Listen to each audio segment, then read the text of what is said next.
Welcome to the Home Loan Hub, your ultimate guide to mastering the world of home loans and property.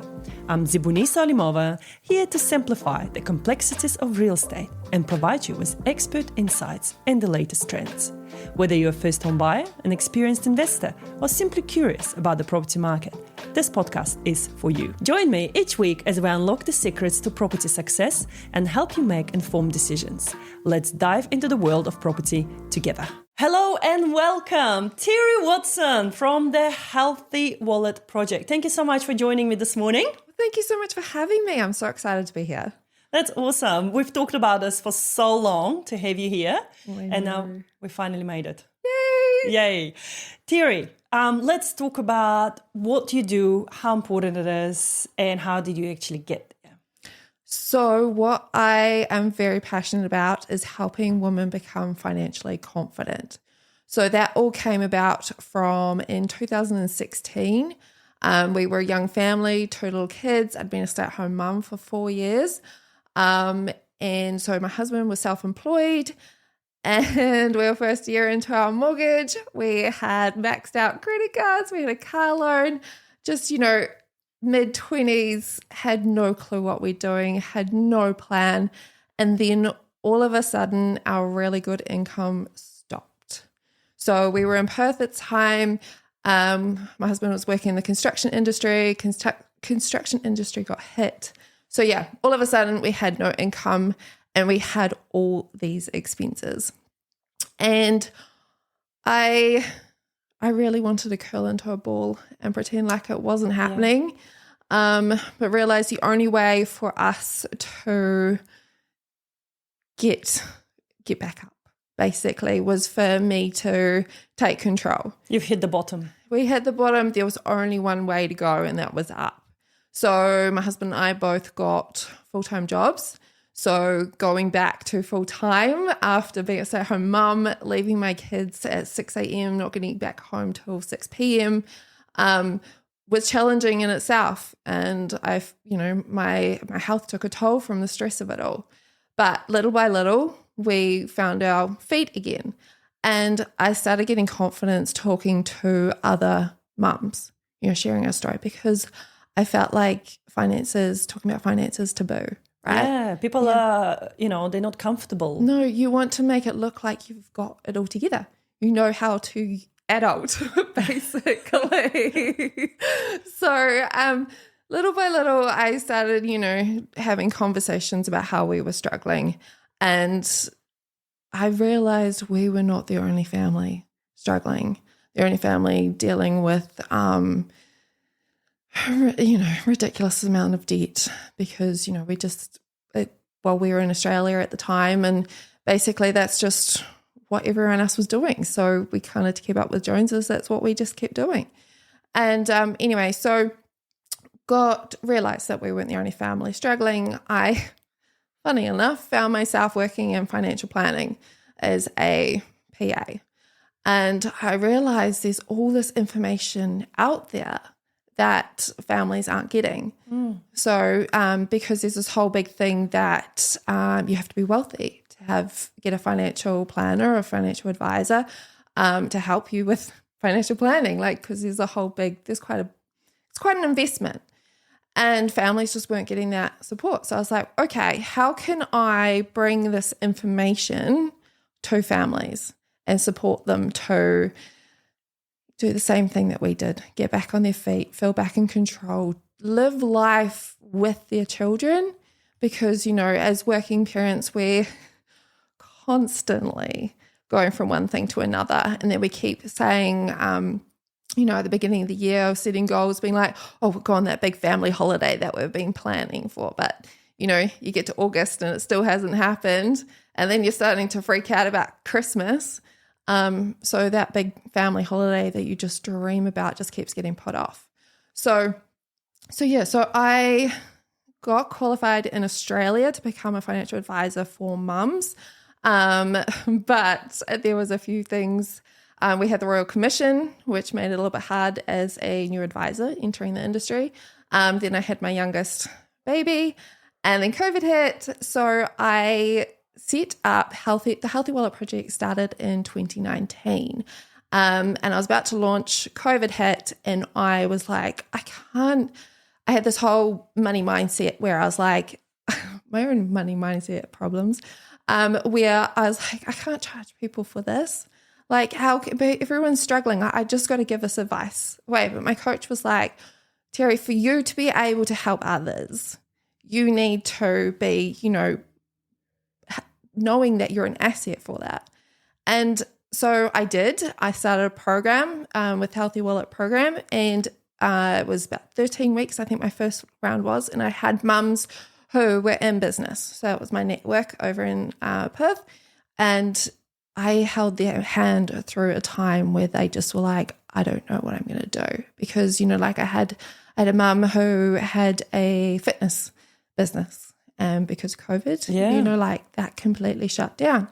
And so we just, pulled everything back, and just little by little, step by step, I just held a hand through it. And same with another mum in Melbourne. She was like, Terri, I just cannot save $1,000. By the end of it, she'd saved $10,000. Wow. Like it's just showing, I just love showing women how capable they are, because, I mean, like for me as a mum, like I have so much self-doubt going on. And then, wrapping like bad nights where you don't sleep. And so you have this whole big plan for the next day, but that goes out the window because you're so tired.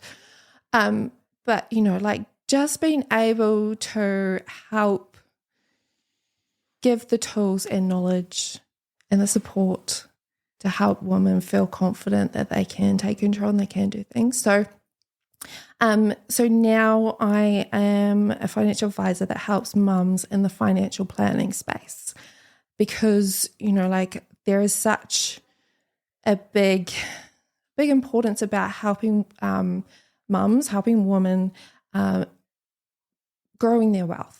Yeah. And, through property, and there's also through investing. Yeah. So it's like, it can be such this big overwhelming thing, right?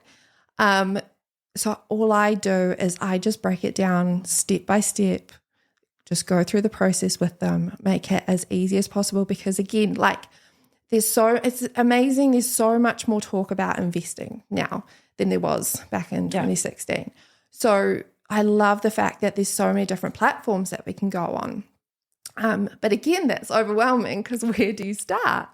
So it's just about, I just love being able to help in the KiwiSaver space, and in the creating what we call a big boring portfolio.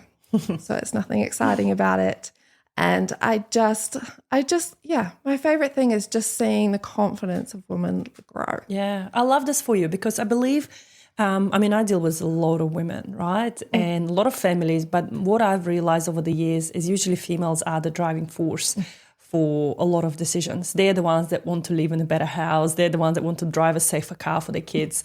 If it was up to men, no offense, men, I think they're happy to live in a cave and just get on with their life, right? Would you agree? Yeah. Yeah, I think women are the ones that always drive their men to do better. Yeah. And they want to do better as well, as a whole, for the family. Because we are, by nature, we're nurturers. Mm-hmm. We want to look after our families. We want to make sure we have access to the best healthcare, the best education, etc. for our children. So I think working with mums is such an amazing space, because, again, on the flip side of it, even though women tend to be the most decision makers, often they're the ones that don't have the resources or the time to go through and get that education for themselves. Absolutely.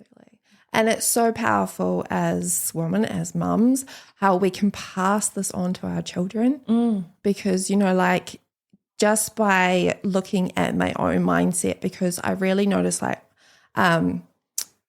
heard my children saying things that I was like, that self-doubt was coming through for them. And I was like, how do I help them? Because I want them to be stronger than I was. So I was like, well, I've got to work on myself, and I've got to change the narrative that's going on in my head. So then the words that are coming out are a lot stronger than what, like it was before. So, just little things that, they'll say, and I'll be like, okay, cool. So it's coming through, like, it is changing. I mean, yeah, I have moments where I'm like, you know, where the kids ask for something and like my first thought is we can't afford that, you know, but then it's like, okay, well, I can't say that because I don't want them to have this whole scarcity mindset. Yeah, which is something that I've really had to work through because that I'm like, you know, it was from generational thoughts and patterns that come down as well. Yeah. So I've really noticed it in myself. So the power of us changing our thoughts and our patterns, you know, that just passes on to our children. Yeah. And then so that they grow up stronger and seeing the opportunities. Yeah, exactly. You know, rather than looking at the scarcity. Yeah, exactly. I work a lot around the money mindset, and I found that that's the most powerful step you can take that is free, but requires a hell lot of work. So much work. And this is where, you know, people either give up and they go back to their factory settings, as I call them, or this is where, you know, you change those settings in your mind, because I definitely believe mind has a lot to do with where we are in certain areas of our lives. And I mean, I'm not perfect, you know, I've grew up in poverty and I've come from, you know, not much money, and I had to come to New Zealand and make my name here and buy properties and stuff like that. So I had to go through all the hard steps without having any education in money whatsoever. My family's are academics. So money was not talked about. How was it for you growing up? Yeah, so money was not talked about. I mean, it was kind of like, because when I dig deeper and I look at it, so both my grandparents were in the war. So that was then passed down to, you know, that scarcity mindset, which is exactly so valid because it was my grandma was eating crumbs off the table still, like to this day. You know, she passed away last year, but I remember like she came to visit me in New Zealand and there'll be crumbs on the table and she's like eating. I'm like, Grandma, what are you doing? Like, we've got bread, don't worry about it. And she's like, yeah, but that's what she was used to, you know, because of that scarcity mindset. Like, we were not allowed to throw away a single food item at all. Like, she had, when she passed away, we found there's bags and bags and bags of plastic bags, you know, because like, what if there would be no plastic bag tomorrow? Or, you know, jars, the glass jars after the jams and pickles and stuff like that. Like, there were gazillions of them. And I'm like, do you really need that many? But what I realized is that scarcity mindset after the war, they really suffered because there was not much to go around. Yeah. And then like my parents were one of many in their family. And then, you know, as kids, we were given, like I was given everything that I asked for, you know, like it was amazing. And I'm so grateful for that. I also noticed, like, because, you know, from that, like, I guess that's the other side of it too, where you're looked after really well. And then, I suppose I didn't take on that control of it for myself. And yeah, it wasn't until things came crashing down in 2016 when I because I just pretended everything was fine for a long time, trying to do the whole adult life thing. Yeah. But yeah, it's not until you have children and you go through such an event, because, you know, when you're young, you kind of go, yeah, I'll bounce back. It's fine. You know, like it's fine to live like pay to pay and on baked beans on toast if you're waiting for pay to come in. But when you've got children, you're like, I need to change how I'm doing things because this is not working. And so it was really tough, but I have grown and I have learned so much about myself since then. And so it's an ongoing journey. Yeah. And that's what's amazing about it too, is like, because I had quite a closed mindset beforehand, and it's through the hard, like I've cried a lot. Like there's many times that I've just closed myself in a bedroom and just cried because, you know, like it's hard. There's nothing easy about changing your story. So it's having that, it's allowed me to grow as a person and have that growth mindset rather than looking for the opportunities. That's amazing, Terri. That's absolutely amazing. So let's talk a little bit about the Healthy Wallet project. What do you actually do with women? So let's pretend I'm your client. What's the first questions that you normally ask, and where do you lead them from there? So it's about talking about their vision. So, how does life look in 5 years? How does that feel? What emotions are you feeling? And really kind of getting them to sit in that, because a lot of the times it's a lot easier for us to look ahead and be like, okay, well, who is this person in 5 years? But what I do through the process, so it's then we look at cash flow, we have a cash flow analysis because we've got to see what's coming in, what's going out, what resources they've got available to them. And then it's about going, okay, well, let's break down this vision and then go, okay, well, break it down. What do we need to do over the next 12 months to create this vision that you have? And then we break that further down into 6 months, into 3 months. And then it's, those 90-day plans where we're going, okay, the action points for the next 90 days. And so, yeah, and then what I take them on is a journey, and what they discover is that vision that they're looking at in their 5 years, they can bring it to life a whole lot sooner than they think. Because, they've put themselves into this 5 years, this is how they feel and how they want to be. And then I get them to start incorporating that into their everyday month, week, day. Yeah. And they realize that they have this whole new, because, they're bringing this into their day, that they actually realize they're actually living their ideal day. Then get stronger and they grow so much more, because it's not, because they're actually becoming the person that they've seen themselves as being, but in such like a small way, because otherwise it feels so overwhelming. But if it's just little by little, step by step, that's where the magic happens. That's awesome. Terri, that's awesome. How cool is it to see people's eyes light up when they go, oh, hold on a second, I can do it much sooner. Oh, is this what I needed to do to have this? Because I think a lot of people think it's way too hard, way too complicated. And then when you show them that it's actually not. Yes, because you must see that a lot. Yeah. The people coming in saying, oh, Zebonisa, we really want to do this, but it feels like impossible. Yeah. No, yeah, sometimes people come and they're like, well, I don't know if it's possible to buy a house, maybe in 2 or 3 years' time. And then you show them that they can actually do it within 6 months. Yeah. And they go, what? I can do it within 6 months? I'm like, yeah, you can be home, in time by Christmas. It's like, what? So, it's really cool. It's really cool to see that. That's awesome. And I love that you're doing that. So just back to you for a moment. You talked about the dream holidays, the big dream holidays that you guys wanted to take, as a family. Have you managed to get any family holidays happen since then? Well, our biggest goal was moving back to New Zealand. And that in itself brought up a whole lot of things that I had shoved down. So being back in New Zealand was one of my biggest goals back in 2016. And it's been the most magical thing ever. But it's also opened up a whole lot more money blocks than I realized that I had.